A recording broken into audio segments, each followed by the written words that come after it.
Une cyberattaque contre un grand ministère vient d'être révélée.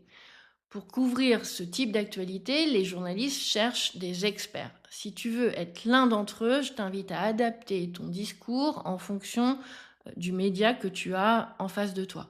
Un média grand public comme France Info, Le Parisien, TF1 a besoin d'un expert disponible dans l'heure et d'un expert capable de lui expliquer ce qu'il sait sur l'attaque, sur la technique d'attaque, ce qu'il va advenir des données volées, quel groupe d'attaquants se cache derrière l'attaque, mais il ne sera pas intéressé par l'expertise de ton entreprise, ni par le fait que tes solutions basées sur une approche zéro trust auraient permis d'éviter ce type d'attaque.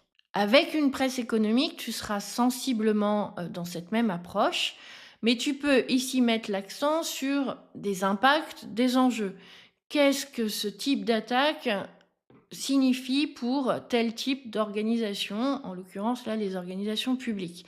Tu peux aussi aller chercher un chiffre d'une étude qui va montrer la nette hausse des attaques sur les organismes publics. Avec une presse spécialisée, tu peux éventuellement être invité par le journaliste à expliquer en quoi ta solution permet aux organisations de se protéger en allant un petit peu plus loin dans les détails techniques, mais jamais sans tomber dans un discours commercial.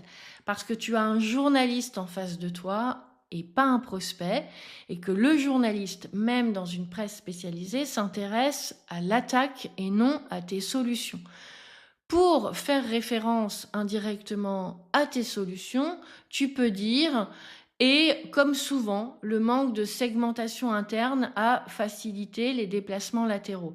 Mais de cette façon, tu décris, tu éclaires, tu apportes de la matière. Plus tu ajustes ton niveau d'explication aux journalistes que tu as en face de toi, plus tu as des chances de devenir une source fiable, utile et régulièrement sollicitée.